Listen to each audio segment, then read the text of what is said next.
ইচ্ছা আছে তাহলে এমনি যাও, প্রচুর বাদর আছে। এখন তো লোকজন দেখা আছে, পাড়ের ভিতরে লোকজন পাবে না, আমরাই ঘুরাবো। আমাদের যাতায়াত চার্জ না 260 টাকা লাগে সবাই জন মিলে, আমরা ঘুরিয়ে নিয়ে আসবো। ও বন্ধুরা, কেমন আছো তোমরা সবাই? আশা করি সবাই খুব ভালো আছো, সুস্থ আছো। তো বঙ্গলালনার একটা নতুন ভিডিওতে তোমাদের অনেক অনেক স্বাগত। আগের যে ভিডিওটা আমি আপলোড করেছিলাম সেখানে এই ভিডিওটার কিছু অংশ দিতে পারিনি, কারণ খুব লং হয়ে যাচ্ছিল বলে। তো সেটারই একটা সেকেন্ড পার্ট আমি নিয়ে চলে এসেছি। এখন আমরা যেখানে গেছি সেই জায়গাটার নাম হচ্ছে ত্রিকুট পাহাড়। তো ত্রিকুট পাহাড়ে যেতে যেতেই সামনেই পড়েছে এরকম রুদ্রাক্ষ ফল, আর এগুলো গোটাও আছে, ছাড়ানোও আছে। তো এগুলো দেখতে দেখতে আমরা সামনের দিকে এগিয়ে চলেছি। আর এখানে হনুমানের উৎপাত মারাত্মক রকম। মোবাইল পার্স হাতে থাকলেই কেড়ে কুড়ে ওরা নিয়ে নিচ্ছে, আর ঝুপঝাপ সব দোকানের চালের ওপরে লাফ মারছে। তো সেই সমস্ত দেখে দেখে একটু ভয় ভয় সিঁড়ি ভেঙে ভেঙে ওপরের দিকে উঠলাম। আর ওপরের দিকে উঠতেই এরকম চোখে পড়লো সামনে অনেক পাহাড়, তারপরে এখানে রাবণ যেখানে বসে তপস্যা করেছিল সেই জায়গাটাও দেখলাম। সবাই এখানে দর্শন করছিল। তারপরে আমি এখানে খানিকক্ষণ দাঁড়িয়ে একটু মন্দিরের চারপাশটা একটুখানি ঘুরে ঘুরে দেখার চেষ্টা করছিলাম। আর পাশে বৌদি আমাকে বলছিল বৌদির একটা সুন্দর দেখে একটা ছবি তুলে দেওয়ার জন্য। তারপর সেখান থেকে আমরা আরও মন্দিরের আরও বিভিন্ন জায়গা দর্শন করলাম। তো আর এ দেখো এখানে গণেশজির মন্দিরও রয়েছে, মূর্তি রয়েছে ভেতরে। তারপরে এখানে যে মায়ের মূর্তি রয়েছে সেই মায়ের মূর্তিটাও খুব অপূর্ব সুন্দর লাগছিল, সেখানেও খানিকটা ফটোশ্যুট করলাম। আর হঠাৎ করে এখানে জ্যান্ত ভোলে বাবার সাথে দেখা হয়ে গেছিলো, তো সেখানে তার সাথেও খানিকটি ছবি তুলে নিলাম।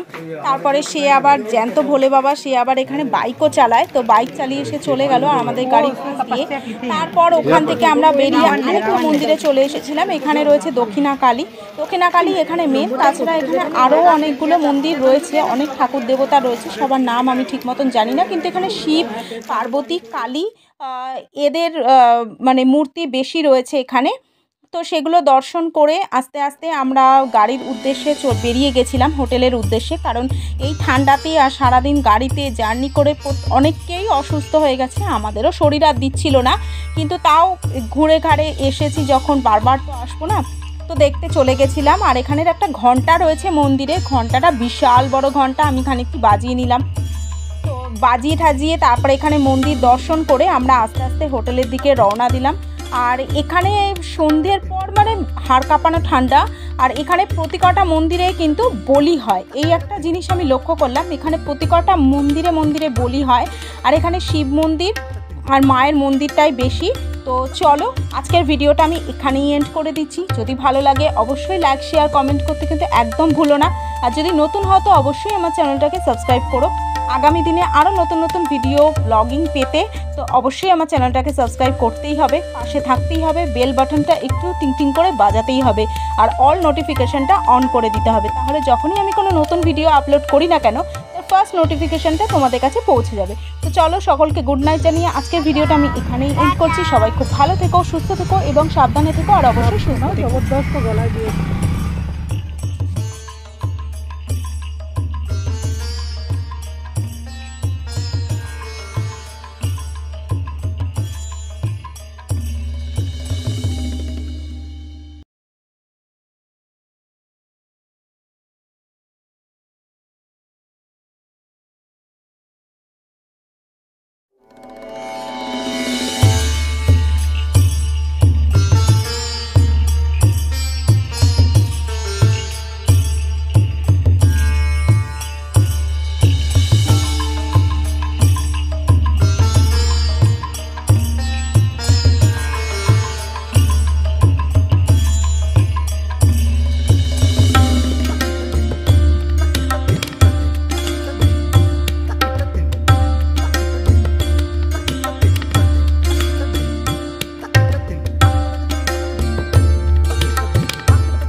মন্দির পড়ে, দক্ষিণাকালী মায়ের মন্দির। আর মা এখানে, মায়ের মূর্তি এখানে খুবই ভয়ঙ্কর, এখানে বলি হয় প্রত্যেক দিন। আর এই মন্দিরটা হচ্ছে কি পাত্রোল মন্দির, মা কালী এখানে মেন, আরও রাম সীতা রাধা কৃষ্ণ আরও অনেক ঠাকুরের এখানে মূর্তি রয়েছে। এই দেখো পেছনে দেখতে পাচ্ছ সমস্ত মন্দিরগুলো রয়েছে। তো আমরা এখন এখানে দর্শন হয়ে গেছে, এবার আমরা বেরিয়ে যাব। আর মোটামুটি আমাদের সাথে আমরা 7 জন রয়েছি, তার মধ্যে মোটামুটি 2-3 জনই বেশ অসুস্থ হয়ে গেছে, কারণ সারা দিনের মতন সকালবেলা বেরোচ্ছি আর আমাদের জল টল সেভাবে খাওয়া টাওয়া হচ্ছে না, তো সেই জন্য মানে আর গাড়ির মধ্যে থাকা এতক্ষণ টাইম ধরে, তো শরীরটা অনেকেরই খুব মানে অসুস্থ হয়ে গেছে। আমার ছেলে তো গাড়িতে একদমই মানে সুটেবল নয়, ও তবুও ওষুধ টষুধ দিয়ে ওকে রেখেছি। এখন রুমে ঢুকে যেতে পারলে পরে বাঁচি। আর বাইরে এই সময় এখন 7:25 বাজে, মারাত্মক রকম ঠান্ডা লাগছে। তো আজকের ভিডিওটা আমি এখানেই এন্ড করে দিচ্ছি। তোমাদের কীরকম লাগলো অবশ্যই কমেন্টের মাধ্যমে জানাতে কিন্তু একদম ভুলো না। এখন রুমের দিকে চলে যাব। সকলকে গুড নাইট, শুভরাত্রি জানিয়ে আজকের ভিডিওটা আমি এখানেই শেষ করছি। অবশ্যই আমার চ্যানেলটাকে সাবস্ক্রাইব করো। আরও 2 দিন আরও একদিন আমরা এখানে আছি, কালও আমরা আছি। আমাদের ট্রেন হচ্ছে বৃহস্পতিবার মানে 21 তারিখ। 21 তারিখ আমরা বেরিয়ে যাব, 21 তারিখে আমরা বেরিয়ে যাব। আর তারপরে বাড়িতে গিয়ে আবার যে যার রুটিনে ফিরে দিন তোমাদের সাথে শেয়ার করলাম। এখন তোমাদের থেকে একটু বিদায় চেয়ে নিচ্ছি, কারণ শরীর আর একদম ভালো লাগছে না। তো তোমরা সবাই খুব ভালো থেকো, সুস্থ থেকো, সাবধানে থেকো। টাটা।